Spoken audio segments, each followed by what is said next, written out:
2-3 दिन पहले से ही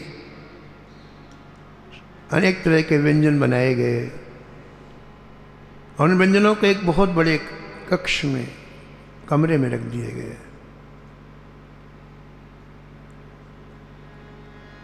आज सायंकालीन बारात आनी है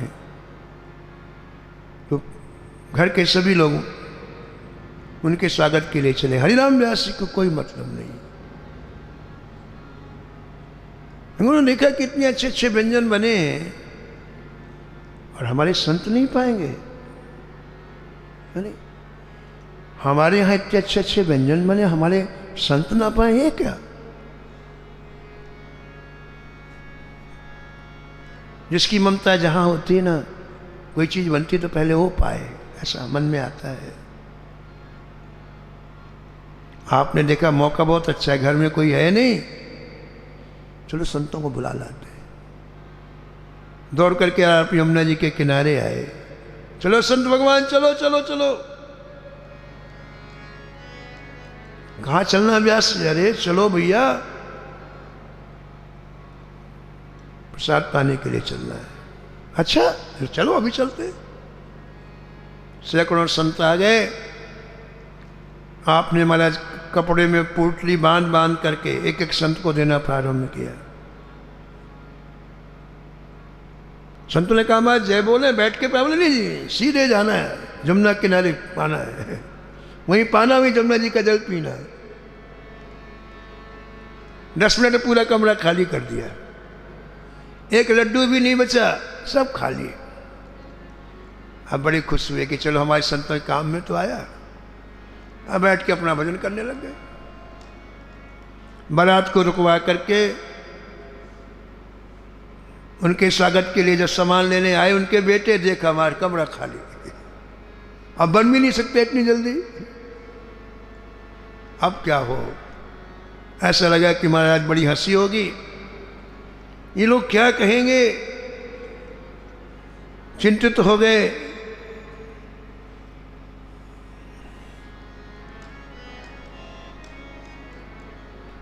व्यास जी ने कहा क्यों चिंता कर? बोले काहे से स्वागत करने, कुछ भी नहीं बचा है। बोले दाल चावल वही खिला दो। अरे भूख भूख में कुछ सब अच्छा लगता है। अब उनको दुखी हो गए कि बारात में दाल चावल में कैसे स्वागत होगा, दुखी हो गए। तब एक बड़ी भारी शिक्षा दिया व्यास जी ने परिवार के लोगों को। कहा सुनो, जहां संतों की सेवा होती है वहां कभी भी कोई सामग्री की कमी नहीं पड़ सकती है। पूज्य महाराज जी सुमथादास जी महाराज कहते थे कि संतों के मुख में एक मुट्ठी डालो तो अगले जन्म में सुमेर पर्वत बराबर मिलता है। सुमेर पर्वत कितना बड़ा है, अनंत गुना होकर मिलता है। तो ये सब चीज संतों के मुख में गई है तो क्या कमी पड़ेगी? जाओ दोबारा दरवाजा खोल के देखो। अब उनके बेटे जब कमरे में गए तो लबालब भरा था सब, और पहले से भी दुगना। जोर शोर से बरातियों का स्वागत हुआ। वैदिक विधि विधान से इनकी बेटी का विवाह हुआ। अब विदाई की तैयारी हुई, बेटी को हाथरस जाना है। उसके मन में आया चलो पिताजी को प्रणाम करके जाऊं। आप आई, व्यास जी के सामने अपना सिर झुकाया, पिताजी आशीर्वाद दो, मैं आज जा रही हूं वृंदावन से। बात नहीं किया। हरिराम व्यास जी ने पीठ कर लिया बेटी की तरफ, जिधर वो बोल रही तो उधर पीठ कर, इधर मुंह कर लिया। पिताजी मेरे से कोई गलती हो गई, आप मेरे से बात नहीं कर रहे हैं।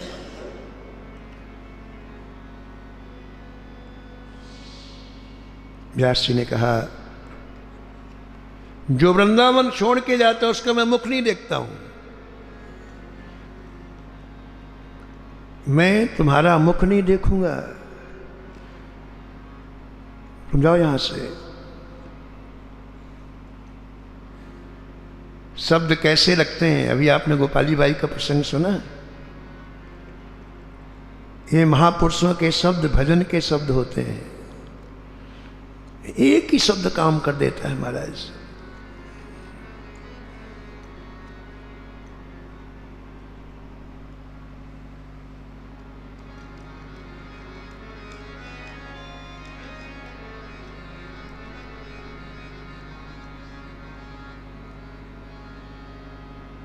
व्यास जी वृंदावन तजी भटकत, व्यास जी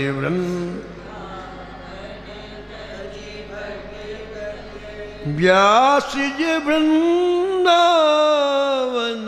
तजी भटकत,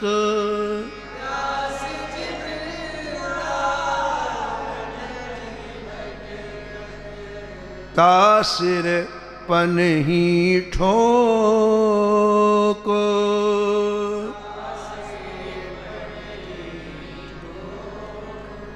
ते नर राकस कूकर गद, ते नर। जो वृंदावन छोड़ के जाते उन्हीं को राक्षस कह रहे हैं व्यास, उन्हीं को कुत्ता कह रहे हैं, उन्हीं को गधा कह रहे हैं, उन्हीं को ऊंट कह रहे हैं, उसी को बैल कह रहे हैं, उसी को हाथी कह रहे हैं। ते नर राकस कूकर गद, ते नर ऊंट वृषभ गजबो को, ऊंट वृषभ,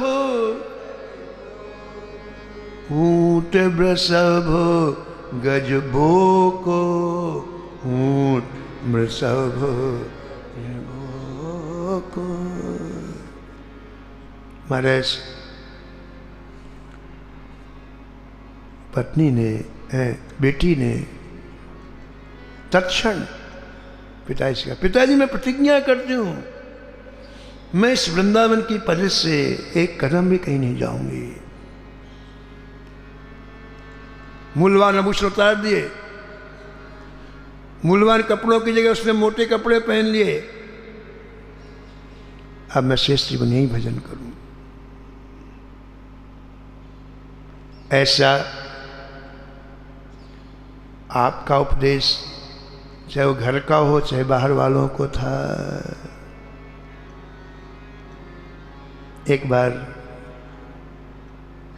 कोई इनका शिष्य इनके ठाकुर जी के लिए सोने की बांसुरी बनवा के लाया, सोने की बंसी, बड़ी प्यारी बंसी। श्री हरिराम व्यास जी के ठाकुर जी का नाम श्री जुगल किशोर जी।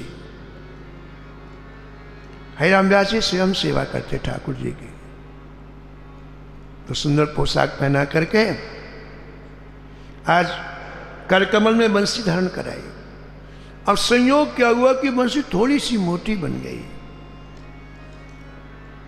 तो आपने कहा कि थोड़ा सा ताकत लगा देता हूं तो बीच के छेद से चली जाए, ऐसे ठाकुर जी के हाथ है ना, चली जाएगी। जैसे थोड़ी ताकत लगाई महाराज, ठाकुर जी की अंगुली से रक्त बहने लगा। इतने कोमल ठाकुर जी की अंगुली है ना, ताकत लगाई ना बांसुरी में अंदर करने के लिए, तो टप टप रक्त गिरना। ओ हो।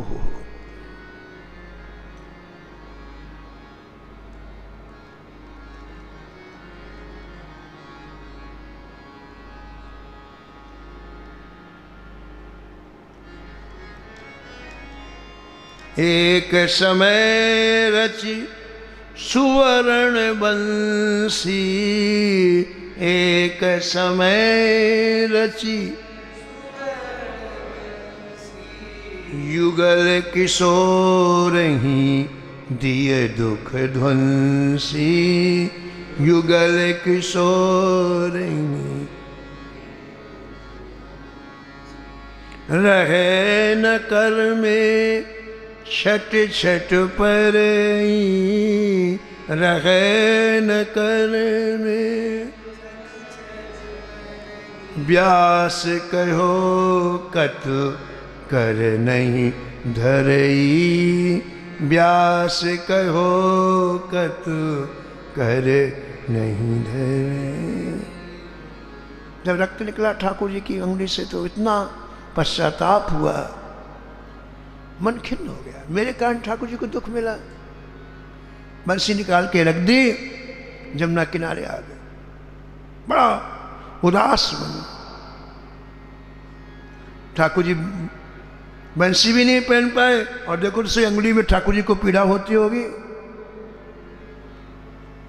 1 घंटे के बाद वापस आए तो क्या देखा, बहुरे लखे मुरली करमाही, बहुरे लखे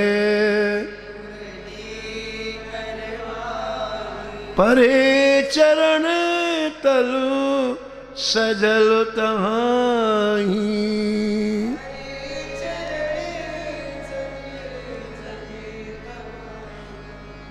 ठाकुर जी के पास आए तो क्या देखा कि ठाकुर जी ने स्वयं अपने हाथ से मुरली उठाई और स्वयं धारण कर ली।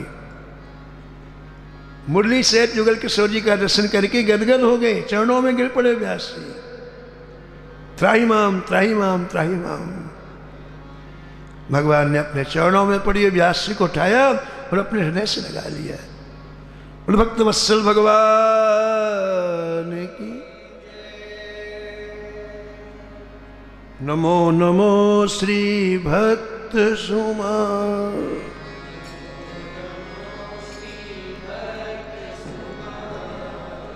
नमो नमो श्री भक्त सुमाल।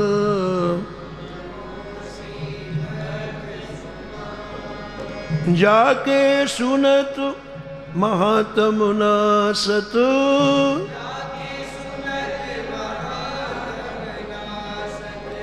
ओरे झलकत राधा नंदलाल।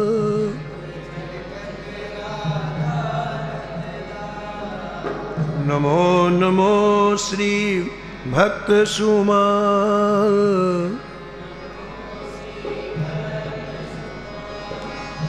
गद गद स्वर पुलकित अंग अंगनी,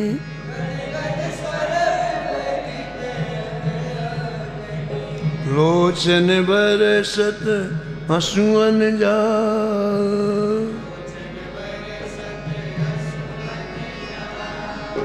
नमो नमो श्री भक्त सुमाल।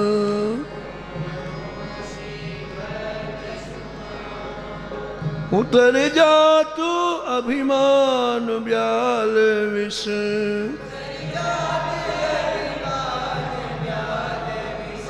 लेत जीवाय सरस्वती ही काल।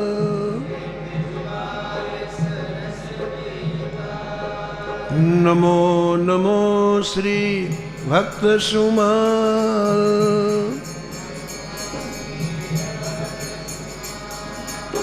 होत प्रीत हरि भक्त जनन सो,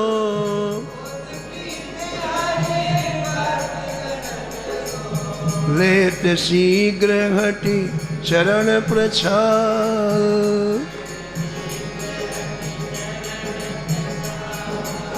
नमो नमो श्री भक्त सुमाल।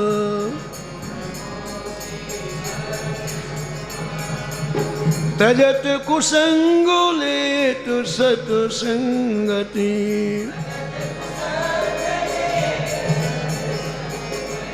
भागो जगत को अद्भुत भाग। नमो नमो श्री भक्त सुमाल।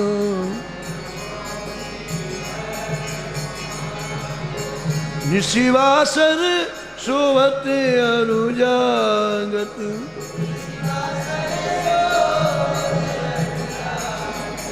रोम रोम है करत निहाल।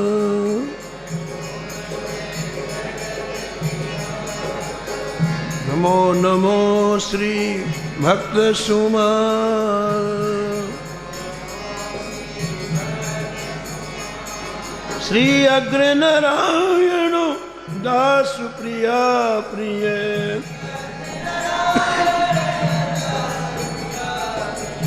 प्रगति जीवन रसिक रसा